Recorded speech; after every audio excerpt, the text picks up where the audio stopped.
This is Jen Cutzer conference from will the now Wild be Center. recorded. Hi, everybody. It's Jen from the Wild Center, and I'm the facilitator today. And I guess first off, are there any announcements? Yep, I'm just gonna make, this is Katie Boyd. I was gonna make one more plug for the climate literacy sessions. I just sent out an email to the listserv, and then I'm gonna put it in the chat as well. I have a link to a document that has not just the climate literacy sessions, but also other sessions that might be of interest to people. And then I'm also gonna put in there in the chat, and was also in my email, the link to the folder that has the documents for presentation materials. So anybody who's doing a session, convening a session, if you want a slide about clean to sort of put up before or like in the middle of talks or anything, and then there's also a logo. Anybody who's a member of the Clean Network can put on their slides or poster just to sort of say, hey, I'm a member of Clean, and try to get the word out there about Clean. So thank you all very much for doing that. Yeah, thanks so much for putting all that together and for providing that to the network. That's awesome, Katie. Yeah. Hey, Katie, this is Frank. Did we really only get 3 sessions this year? That's just feels like we're missing something there. So I included, like I said, in the document, a lot of other sessions that seem sort of related to us, but aren't specifically the climate literacy. Let's see, it's more than, let's see, one. I mean, oh, do you mean because they're posters and right sessions? Then that might be true. I think so many of them got collapsed. I don't remember exactly the process, but because I wasn't on all the emails for the collapsing of the sessions, but I do think a lot of them ended up getting collapsed down to just a few there.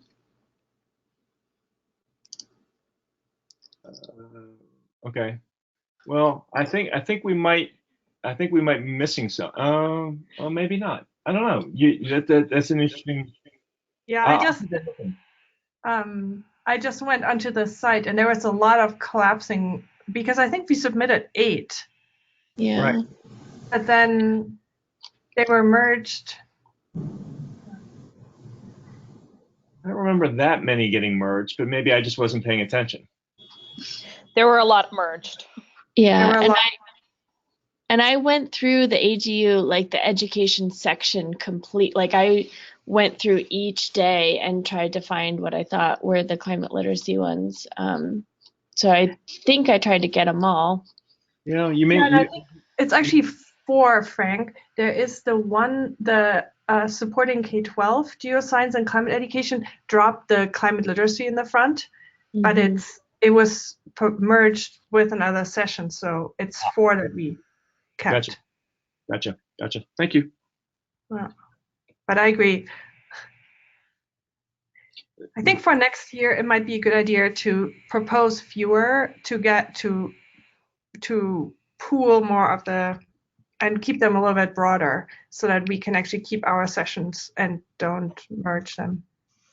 The reason I asked the question is Tamara, who used to support this years ago, we knew because the federal money was starting to dwindle down that, and this is the first year that the NSF-funded Climate Change Education Partnership grants are really in their no-cost extension phase down.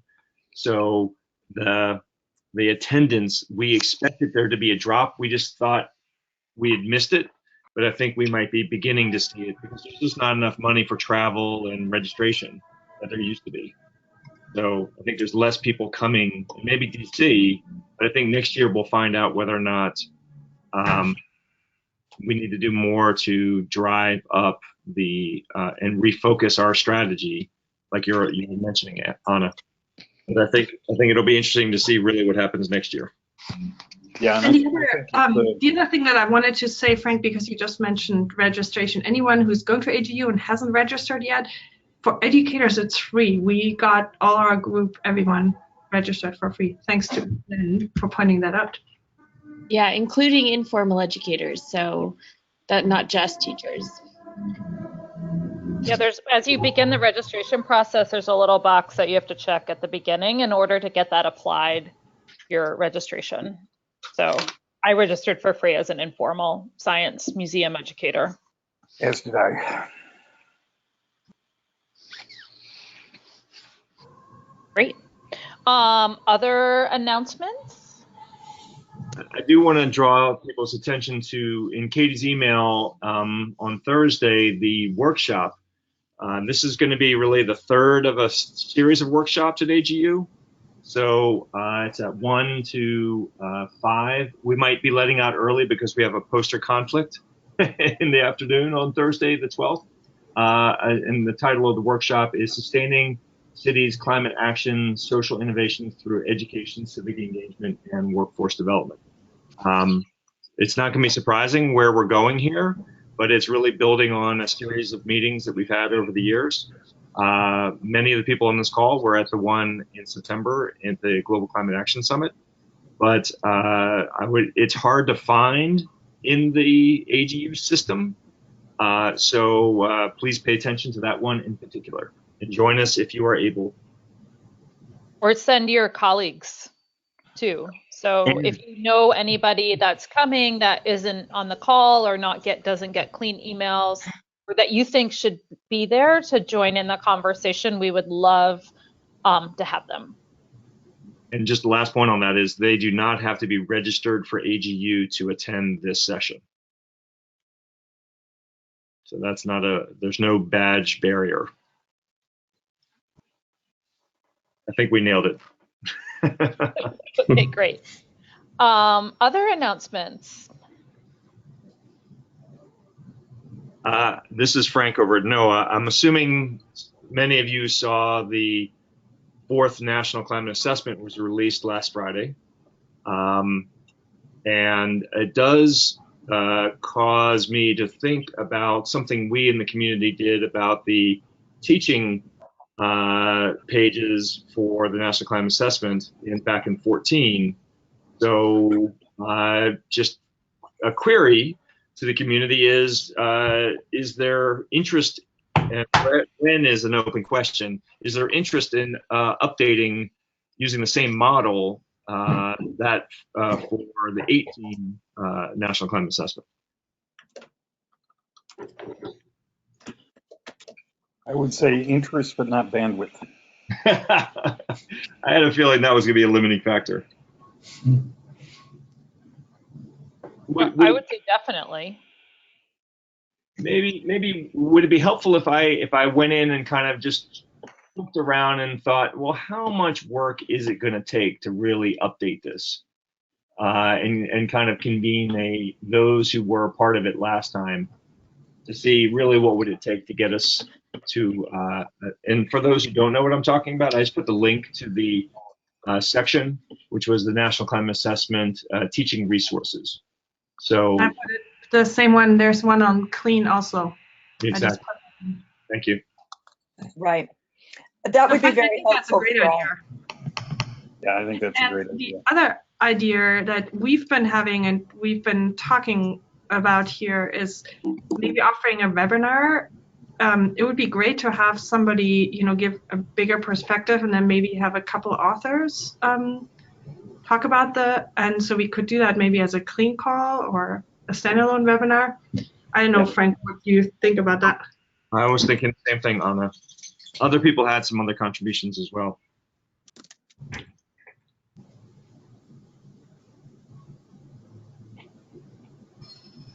All right, not hearing anything. All right. All right, so I'll go in and see how much work it is. Great, thanks, Frank. Yes. Sure. Any other announcements? Yeah, I'll just mention a while ago I sent out an email about some weirdness in the Western New York environmental community, and if folks want to hear a long and twisted story about that, give me a call sometime. It's working its way to a happy ending, but it's a very bizarre story. I will call you on that, Dawn. This is Jane. I would love to hear the bizarre story. Other folks, we can talk about it over a beer at AGU. And Sounds like a good idea. this is Jane. I can share that the Museum Institute for Teaching Science collaborated with Mass Audubon and offered a climate and renewable energy 2-day professional development for about 17 teachers a couple of weeks ago. So that was exciting. And it was followed up by a 2-day Youth Climate Summit, which Jen Kretzer, I expect you had a lot of influence on Brittany from Mass Audubon, and almost 100 kids attended, and it was just fabulous. It was a very exciting event, and I'm glad to see that type of engagement taking place here in Massachusetts. So that's a yay. Thanks, Jane. I can add to that yes, we did have a lot of influence on. I've been working with Brittany for the last couple of years, and actually, next week we'll be going down to present with Brittany for the entire Mass Audubon education staff, which is about 75 people and spread across. There are 64 sites. They have 20 nature centers and then additional, I think 64, around 60-ish sites across the state, and they're very interested in scaling up the Youth Climate Summit model to multiple sites across their state-wide network. Fabulous. So. Great. Any other announcements? Yeah, one thing, given AGU is just a couple weeks away, should we try and zoom in on a social time? We tend to do that, but we haven't done that yet. Does anybody feel? I'm local, Yes. so I don't know if that's. We should do it, right? Good. Yes. Yeah, definitely. I would say I would vote for Wednesday evening or Wednesday late afternoon or something after the last session. Could we do Thursday? Because I have we're having a celebration of the National Climate Assessment, and I was on the steering committee, so that's on Wednesday evening. Could we do Thursday, or is that too late in the week? Let me look at my calendar. I think I may have a NOAA thing that evening with your colleagues, Frank, but I'm sure we can work around it. Well, why don't we, just those on the call, maybe now is not the best time, and but let's zoom in on an evening, and then Wednesday or Thursday is fine with me. And then we can put it out to the whole network. Exactly. Great. I'll also note that it's Giving Tuesday, and if you want to kick in on the campaign to send the teacher-friendly guide to climate change to teachers all over the country, there's the link. Hey, Don, I wanted to highlight something. This is an announcement. I know Catherine Hayhoe is updating her book for Christians in climate change. I was at an event with her the other day, and she mentioned that she wanted to do something that similar to what you're doing, but with that book for all the Christian schools. Oh, awesome. And I thought that you and she should talk about your strategy so that, maybe it's coupled, it's a package, or just something to think about. But your strategy, I think, is very similar to what she would be interested in doing. So great. Yeah. And Alex Moore did give a talk on that at GSA. Okay. And I think, and Alex is really the leader on it, but I think if the two of us could, awesome. And she'll be at AGU. Okay. Did you drop my name? No, I didn't, but I said I'd get back to you and with some specifics on how to do this, because I know somebody who's doing it with a team. Okay, cool. There you go. Okay, great. So I think we should move into our presenter for today, so we allow enough time for Brad to present and for a little bit of questions at the end. So thanks everybody for your contributions to our announcements. Brad is the Director of Teacher Support at the National Center for Science Education. Brad joined NCSE in 2017 to steward NCSE's Teach and NCSE Teacher Ambassador Program. He has been a classroom teacher, a children's museum curator, a research scientist, and a science educator, including working as an associate professor at the University of Houston. He holds a PhD in ecology and evolutionary biology from Rice University and an MED in curriculum and instruction from Texas A&M. Please welcome Brad. Thanks, Jen. Welcome, everybody. I'm really thrilled to be able to present this. We're finally at a stage where I think it's ready to show off. And all of a sudden, as soon as we get to it, there it goes. Okay. Let me just give a little bit of background and how this came about and the people that have worked on this. It was really the first thing that I was able to work on when I came to NCSE, and we had the opportunity to present a proposal to the Packard Foundation in response to the Heritage Foundation's mailing to teachers last year. And John Cook at George Mason University was involved at the very beginning, so the entire proposal was basically structured around his misconception-based approach. We recruited Frank, of course, very quickly to be one of the also included on the proposal, and we were given about $40,000, half of which went into the workshop I'm going to describe to you in this presentation, and the other half went to the Alliance for Climate Education, where Rebecca worked with us to turn these lessons into webinars. And I'll provide a link for that at the end, as well as a little bit of a description about how the webinars worked out. We're also designing a lot of further professional development around all of our ambassador teachers, who I'll introduce to you in a second, in their own place where they are. So the lessons that I'm going to walk you through are place-based as much as possible. They're all inquiry-based lessons, and they all focus on misconceptions that were identified in the Heritage Foundation's mailing. And just, again, a little bit of background, because I think there's something unique about NCSE, and we're not in the business of producing a lot of curriculum. We're not planning on producing a different set of lessons every year or every time we do this workshop. We kind of developed these 5 for a very specific purpose, and that is to help inoculate students against misinformation, as well as teaching the content of the climate change. And given our background at NCSE with evolution and climate education over the last few decades, our specialty is providing a non-conflict approach for teachers to use whenever they are discouraged about teaching climate change. And that may be because they don't feel prepared to teach it properly, but it's often because of the barriers that they find in their communities.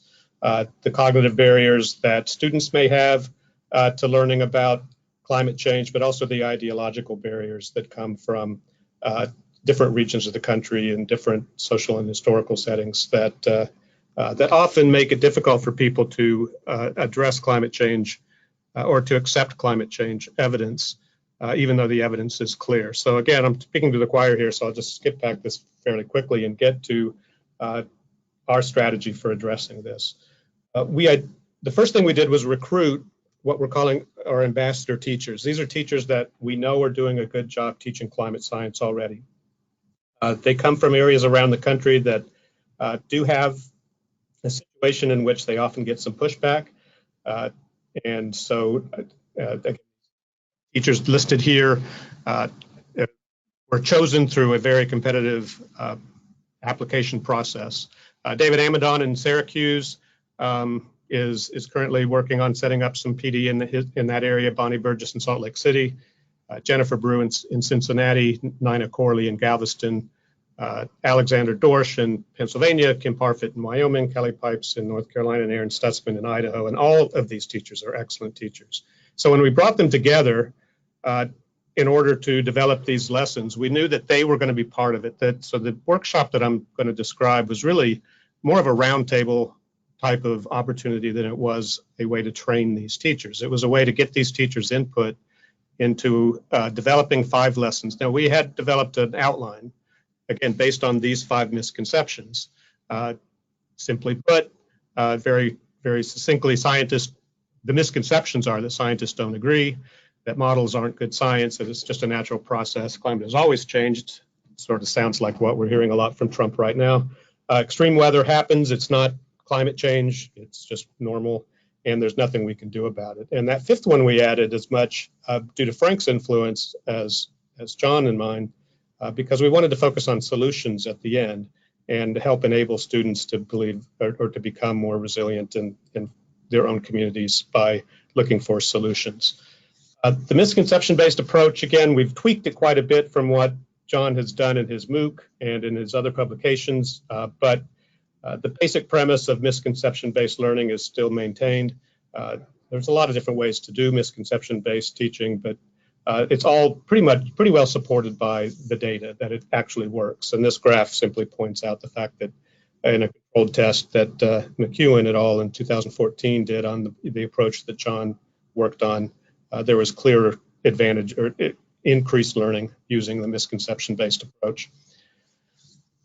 From that, John identified the 5 characteristics of science denial that we have the students identify as well within the lessons that I'm going to present.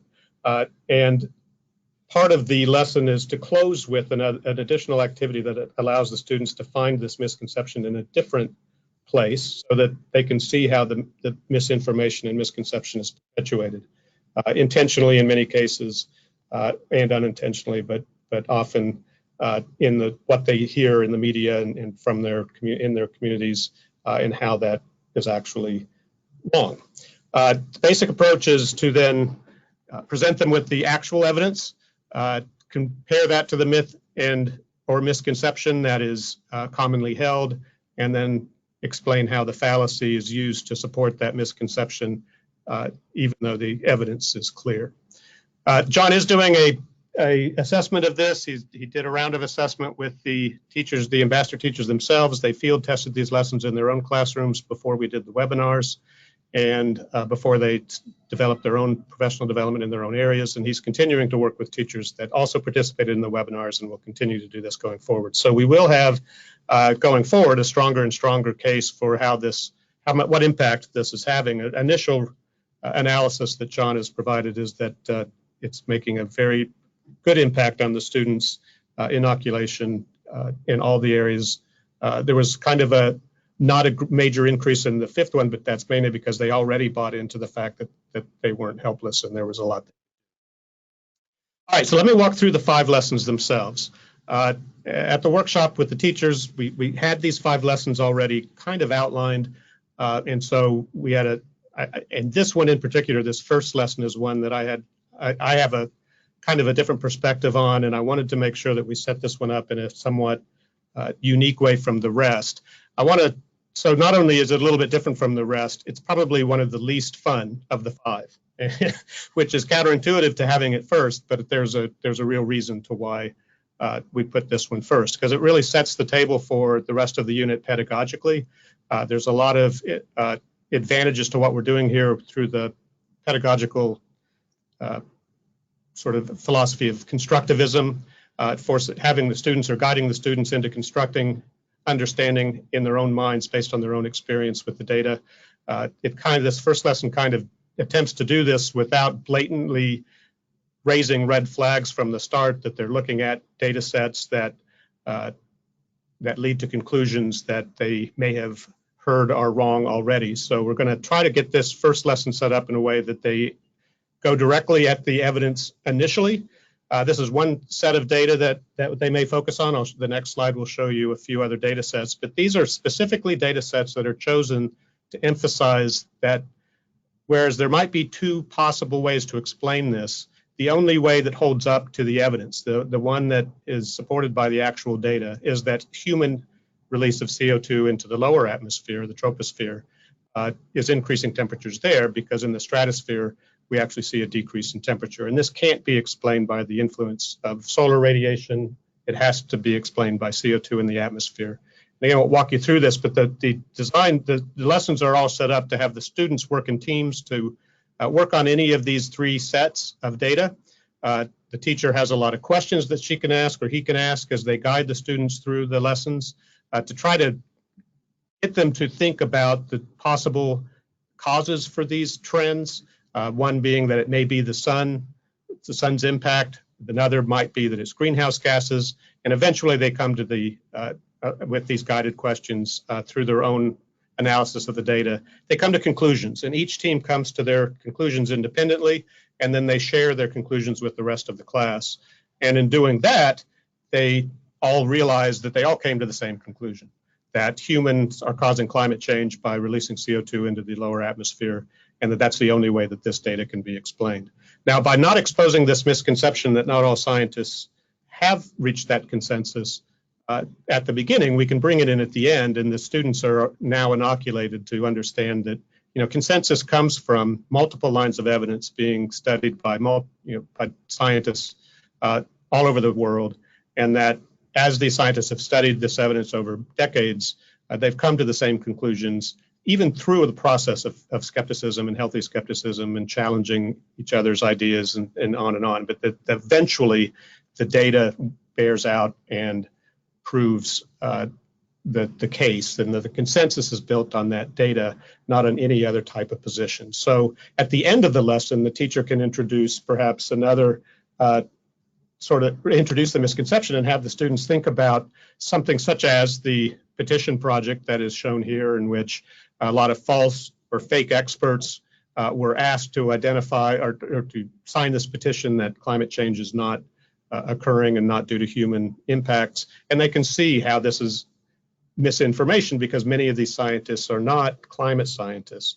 And I'll come back to a little bit. There's a lot of stuff in the larger presentation or in the link that I give you where the students can see that when you talk about the 97% consensus, it is climate scientists. And if you ask physicists or chemists or engineers or even biologists, medical field or so forth, they're not prepared to answer that question. They haven't worked with the data. And so it's really not as significant. So the idea of fake experts is the flick component in lesson 1. And I'll go ahead and walk through all 5 of them, and I think we'll have plenty of time for questions at the end. But if anyone has a question at any point, go ahead and stop me, and I'll answer the question. After that first lesson, we're able to introduce the misconception at the beginning. It's no longer necessary to try to hide the misconception from the students.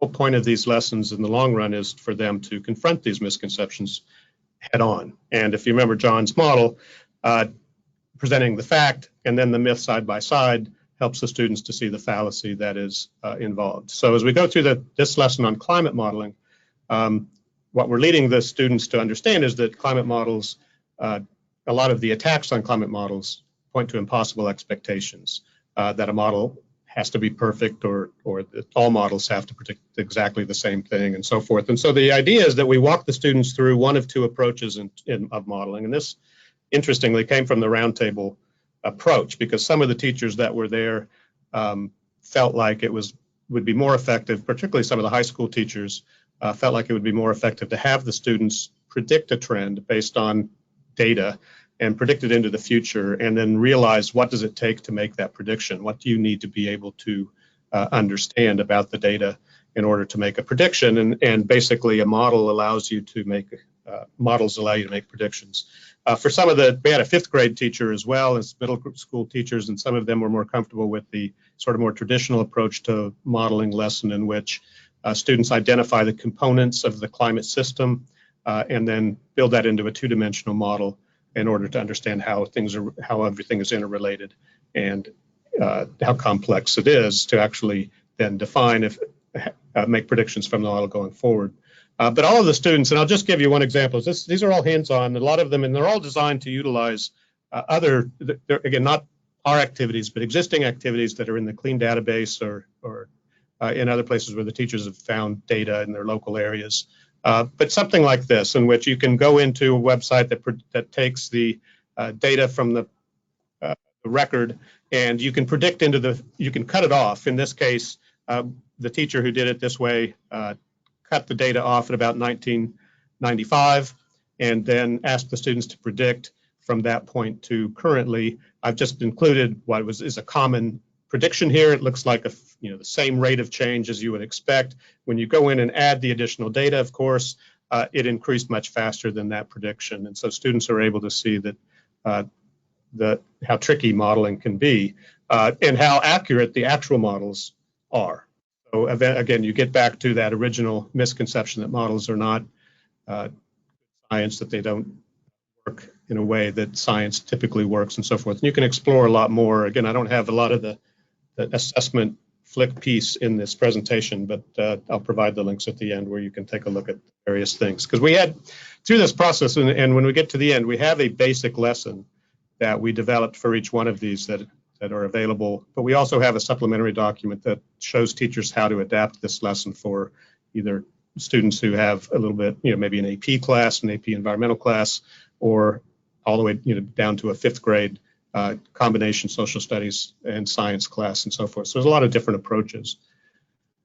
Third category, or the third lesson that we worked on, was the past climate change, in which we look at essentially ice core records to bring in the concept of Milankovitch cycles and allow students to see how any of these attacks, that such as, well, climate's always changing, it'll change back, or there's always extreme weather, this is just normal, that this is jumping to conclusions based on just a little bit of evidence or a little bit of trend.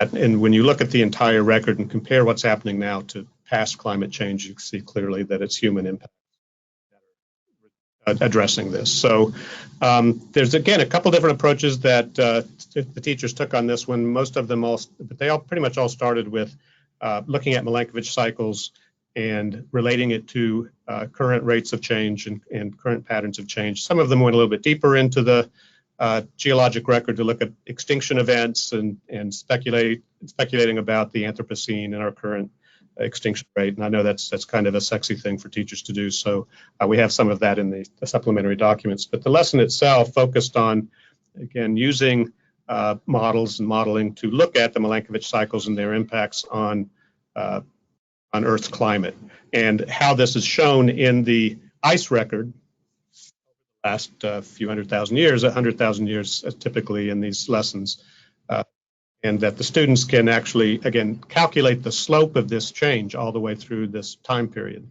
And if you calculate the slope at any point, basically along most of this time, you find a slope that is fairly consistent. But when you calculate the slope at just in the last 100 years or so, you find a slope that's an order of magnitude greater. So an order of magnitude is a pretty significant indication that something different is happening now than what happened. The fourth one and the fifth one are the two that I think are the most interesting, because it's almost like we've set these two up, and these are the two that have probably, I think, the greatest impact of all of them. These are the two that are place-based. They're focused on, and the lessons in the lesson plans and in the webinars are basically structured so that teachers can find local data, find data in their own communities that they can focus on. We titled it extreme weather, but it doesn't have to be extreme weather. It can also include any local impact that's having an impact on the community. So it could be insect infestation. It could be, as well as wildfires. It could be invasive species or any number of things. And I'll show you a few of the examples that the teachers in the areas that our ambassador teachers come from, what they did specifically. Again, the misconception here is that it's jumping to conclusions to think that just because extreme weather has happened in the past, that doesn't mean climate change is playing a role in extreme weather now. This is going to be the situation in which the students really start to grapple with this difference between weather and climate, and how you can predict the weather from day to day, and the components between weather and climate are the same, but climate is really something significantly different, and it's a chaotic system. It's this big problem with a lot of inputs and a lot of things. So given that they've already studied the modeling and they've already studied the past and all the influences on climate change, they're prepared now to start thinking about things that are happening locally. Just again, some of the examples. David Amidon in New York looked at lake effect snow. Really good examples of being able to show trends and how this trend has increased due to climate change, and not only the trends, but also connecting data that shows how it's happening. So, for instance, if a teacher is using hurricanes and talking about how hurricanes may be getting larger and more extreme, connecting that to actual physical processes such as warming of the oceans increasing because of climate change, all of these teachers were able to not only show trends with correlations, but also the underlying causal factors based on the data that they were able to collect and use. Bonnie Burgess also looked at snowmelt, but she connected it to drought. She's in Salt Lake City. Nina Corley looked at flooding on Galveston Island. Interestingly enough, the winter right after this workshop was one of the coldest on record in Galveston. They had one of the coldest or at least not, the season wasn't colder, but they had one of the coldest events, an extreme cold event. So she included that as well. Kim Parfit looked at wildfires specifically, burning in Wyoming. Aaron Stutzman combined snowmelt, wildfires, and insect infestation. So again, these are all I thought, very interesting approaches. We gave them at the workshop some time on the second day to kind of brainstorm what type of local lessons they could teach and how they would go about doing it. Just an example, the students can come back to these links that allow them to project trends into the future and look at the differences between if we do something or versus if we don't do anything. If we can curb, what impact, in other words, can we actually have locally and globally by making changes and by looking at ways to address climate change. So the last one about solutions is also multifaceted, and you'll see in the next slide that we had the teachers relate it to the project drawdown and do a wedge strategy game. Because we wanted them to recognize that there are a lot of different ways, a lot of different strategies that can be used in different areas of the country, in their own area, where they are. That may include renewable energy sources and alternative energy sources, but also include a lot of things that they can do in their communities, such as reducing food waste and so forth. And this, in the fallacy here, the idea that if you look at very small parts of the data, that it gives you a different picture than if you look at the whole data set, and that cherry picking is a major fallacy. That one, again, it could be, there are different teachers focused a little bit on different fallacies and different lessons, because you can find multiple fallacies in many of these areas. This lesson utilizes the wedge stabilization game, and there is an online version. There's also, of course, the actual physical version, and both of those are included in the lessons in the supplementary documents. But we really want the students to focus on what they can do locally. So after they walk through the wedge game, and this slide shows an example of the online version where students can use drop-down menus and make adjustments in the number of cars or fuel consumption or so on. There's different sections. They can address that by changing the number of cars on the road, for instance, but they have to stay within realistic parameters. So the reality check allows them to make sure that what they're proposing essentially for what they would do to help climate change is actually realistic and can be. It's always interesting to the students. I think the feedback that we're getting from the teachers, especially when they show this list of the things that can be done in addition to alternative energy, students are very surprised. And I can say that Nina Corley, for instance, teaches at an all-girls school, and seeing number 6 on this was really empowering for them. But including these types of strategies, and the online game doesn't include all of this. Obviously, it's getting a little bit dated, to be honest. But following up on that with an additional segment to the lesson that allows students to look at this data and these options was very empowering. The students really ended up, after the 5 lessons, feeling like they were really empowered or ready to go out. So that's the feedback we're getting from the ambassador. The next step is to take this to a broader audience of teachers that are not as comfortable teaching climate change, that are probably maybe avoiding teaching climate change because they're in areas where they're getting some resistance. Along that lines, again, we developed the webinars, and each webinar, there were 5 webinars. Each one was led by one of the ambassador teachers with Jen's guidance and through it. John and I both participated as well, giving a little bit of background, but really most of the webinars are our teachers walking the audience through the lessons and how they did it and what other options they might have. So you can find all of the recorded webinars at ACE's Vimeo channel. We also have all of the documents from all of the lessons in the webinars, including the PowerPoints that were used in the webinars in a shared Google Drive folder. You can find the basic lesson as well as all of the supplemental documents and in some cases alternate lessons for different age groups in that Google Drive.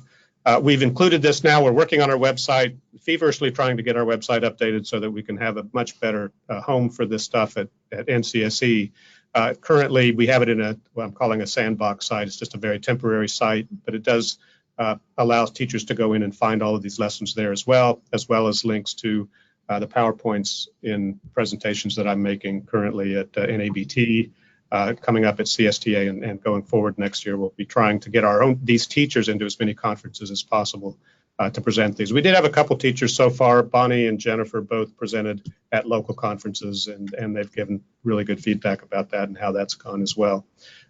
We are currently, actually, let me see, let me go back to this one for a second, because there's one link that's not here yet, and I'm going to put it in the chat real quick, and then I'll open it up for questions. But we're currently recruiting for our second group of ambassador teachers for climate change. And the application is open until January. So if you think that this is something that any of your constituents might be interested in, please provide this to them. And I can also send a link to the document with more information. If you go to the Sandbox site, that document is there as well. There's links to this in that Sandbox site, so it may be easier just to send people there. Let me just get this typed in real quick. I'm on different computers, so I'm not able to just cut and paste. Okay. All right. So that's it. And again, you can reach out to me at any point. And if I'm not able to answer all of your questions, I'll leave this slide up. Brad, this is a fantastic presentation, and I'd been talking with John about the lessons last year when we were doing the clean review process and looking for new materials. We'd love to feature these materials on clean. For us, though, it would be much better if you could post them on a URL and not in a Google Drive. Right. That's one of the things we don't link to Google Drives, because they can change, and it's harder for us to really evaluate a resource. I see all the benefits why you're doing it this way, but if you can post it maybe on the NCSE website in addition to the Google Drive, that would be phenomenal, and we'd love to have all those lessons in clean or review them for inclusion. Well, that's why they're in the Sandbox site right now. I could provide a URL for each of them. They're PDFs, but they are on a web in it's NCSE Teach / Sandbox currently. Oh, I see. And the reason that's the best I can do right now is we really are actually having conversations with our web developers ongoing about updating our website. Final process won't be done probably in. So if you'd like, I can break out the specific URLs here, but they're also in that website. Yeah, I got them on that website. That's really useful. Thank you. Thanks. That's fantastic. This is Katie. I wanted to also ask you, we've been thinking about this idea of like teacher ambassadors for clean as well. So I just wanted to get a sense of like how you sort of recruited teachers. What was your incentive? It sounds like, are you paying for them to go to conferences to talk about these lessons, or how did that all sort of work? Yeah, it's a good question. We paid them to attend the workshop that we did through the Packard grant. We're continuing to pay any of their meeting registration. We don't, they typically go to local ones, so we're not paying for meals and transportation and hotels specifically for those conferences. But we are paying them. We have funds now to pay for their professional development that they develop in their areas. So for instance, if they put together a workshop for teachers that they would then present these lessons as the master teacher for, we will pay stipends for those teachers. We'll pay any travel expenses, and we'll pay the teachers themselves a stipend to teach that. So we've been actually very fortunate recently. So that's one reason we're recruiting this second cohort, is because we now have funding to do this with more teachers and to do these workshops with them going forward. That's great. Hi, Brad. Jim Callahan. Yeah. Hi. So a couple of things. One is first off, full disclosure, Brad and I've had some very nice, very positive discussions. And one thing we didn't cover when we talked on the teacher ambassador. So wanting to share this with you, there are two programs that also have teacher ambassador programs. And I mean this in a total positive way. One was more the Lawrence Hall of Science, part of GSS with Alan Gould, and I was a volunteer with that since the beginning. But that's a program that it was Lifelines for high school teacher education, and that's sort of a defunct thing. So I want to talk with Alan, if you don't mind, and see is there some way maybe some of those can come over your way, right? I mean, I don't see any harm in that. So if you want to check that. And another one which may be different, but I'm sure will be friendly, and I have some very nice contact with people at the American Meteorological Society. They too, they don't call them ambassadors, but they also have a network, and I'm sure they would approach it as you're not in competition for money or anything like that, but just to know there are these other ones that can work, and each can maybe also have its own characteristic.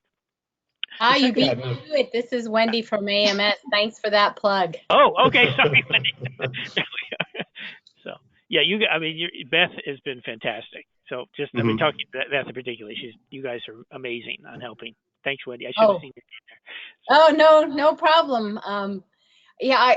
Brad, I was thinking I would follow up with you and just, if you're not familiar with what we're doing, it's not quite an ambassador program, but we have, these teachers we empower through climate education too. So I'd love to have a more in-depth chat with you, just like a two-way on that. Yeah, definitely. I think so. I mean, again, we're not exclusive in any way.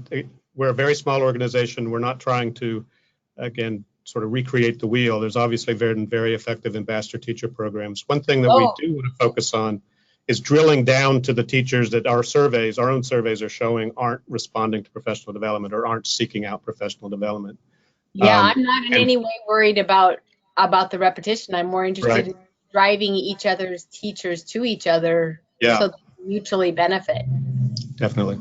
Yeah, that would be great. Yeah, always looking for ways to help.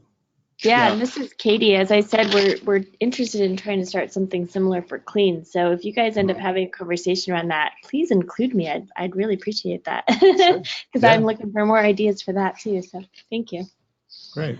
Brad, this is Jen Petzer. I was curious. I think if I remember correctly, that when you did all of the like the ACE recorded webinars that I think Reb was helping to facilitate, did that went out over a series of like once a month, or was it once a week? And there were 5 of those. I was just wondering if you could talk about that structure a little bit and how many teachers you ended up reaching through that process.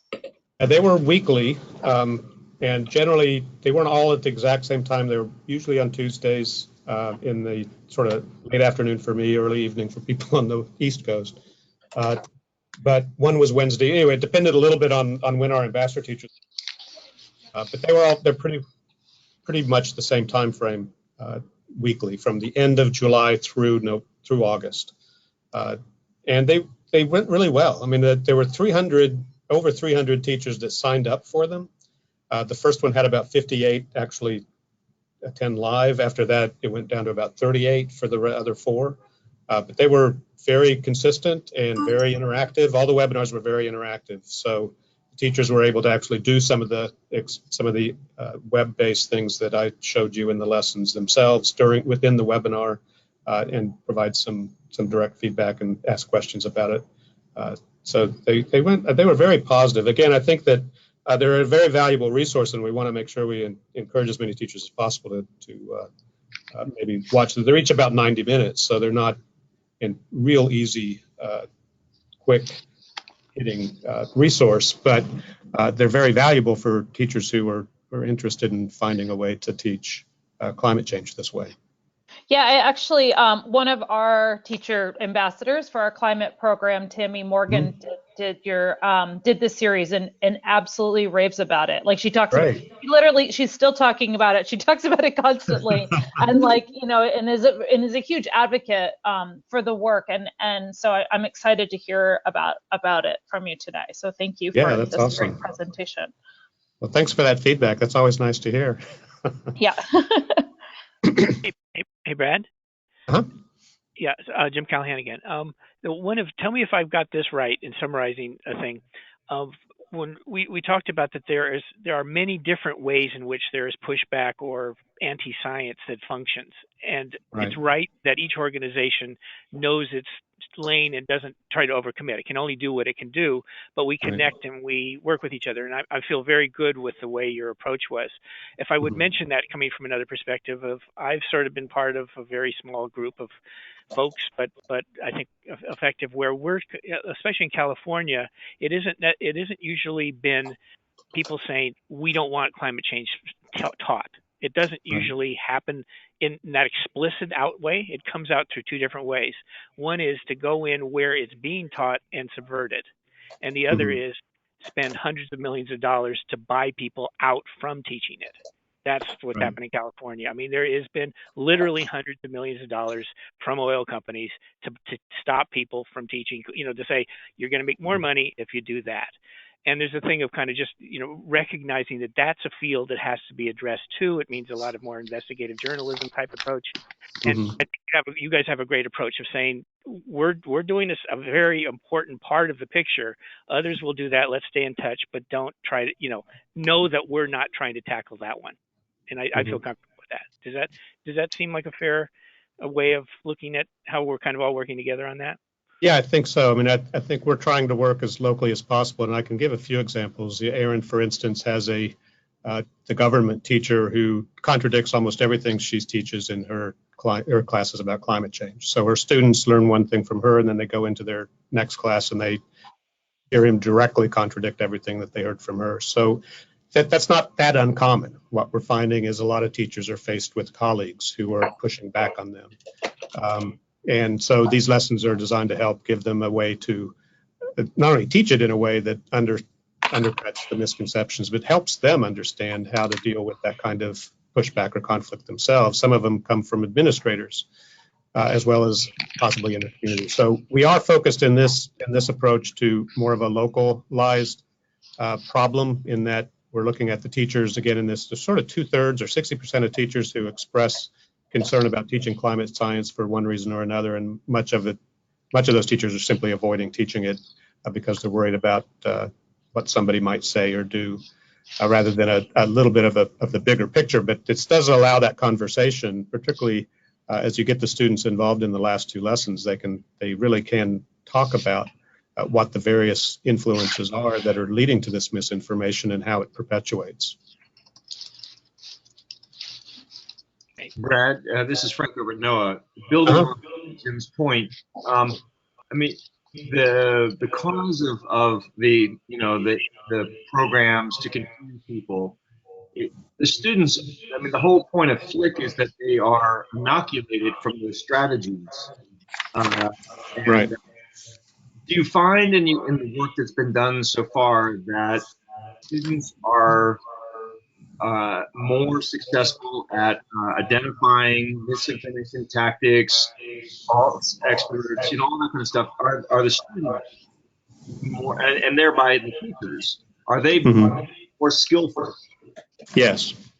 Yeah. Well, anecdotally from the ambassador teachers, they all expressed that. I know Kelly Pipes in North Carolina is working with her district to specifically develop a curriculum for her school, and possibly more broader than that, but specifically based on this misinformation, and how to help students see what the difference is between good information and bad information, and be prepared to see these strategies in different places. And that is something that the reason I wasn't able to, in this time frame, really emphasize it too much, but I really see each of these, the last piece of every lesson, about what some teachers would call the closure to the lesson. I'm calling it almost an assessment piece, but it's a deliberate attempt to get students to look at a similar use of that Flick strategy in a completely different place, and having them see it there.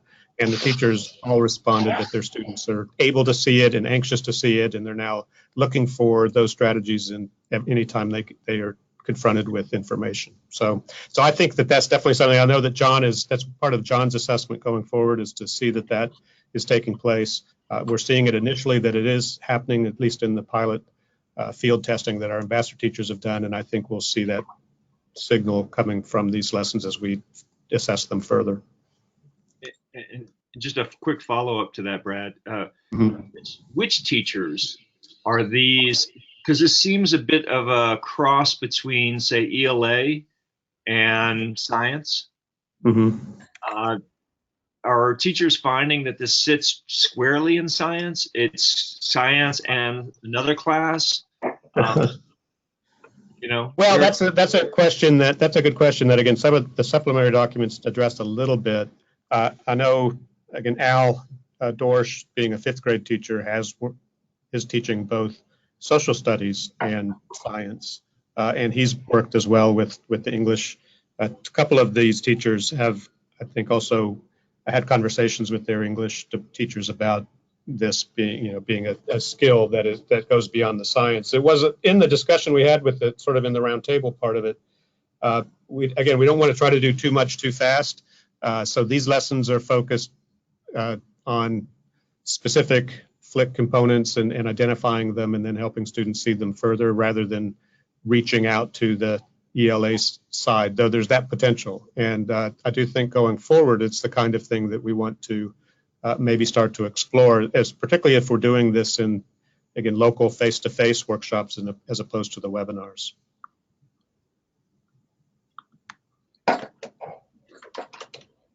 Hey, this is, oh, go ahead, Wendy.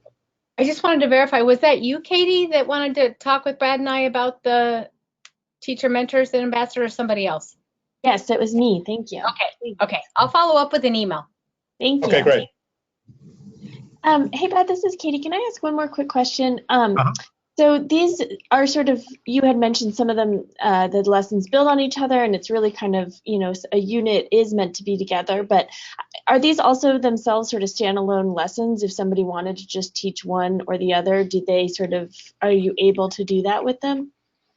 Yeah, I think they can be. The unit is kind of set up, and if it is the first approach to climate change that the teachers are doing. So the first lesson is hoping that the students haven't really had a lot of background on it, so that they don't already have sort of their hackles up about it if they are resistant to the idea of studying climate change.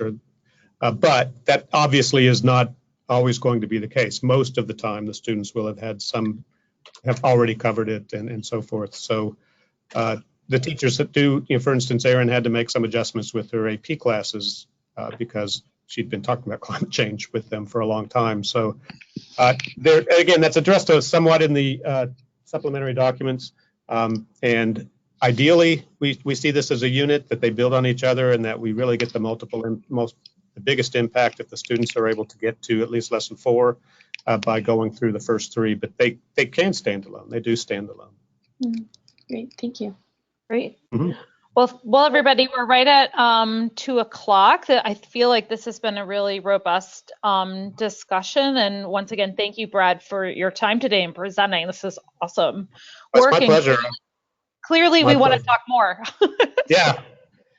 Yeah, definitely. And anytime you can reach out to me, or if we run into each other at meetings. I won't be at AGU this year, but next year we're going to put it back in the budget. So, I am at NSTA and NABT, but I'm also always available for anybody if you just want to email me or give me a call. Great. Thank you so much. Yeah, Yes, thank sir. you, Brad. Thanks, Thank y'all everybody. for joining me. Yeah. Thanks, Brad. Take care. All right. Thanks, Thanks, Jen. everybody. Bye, everybody. Bye.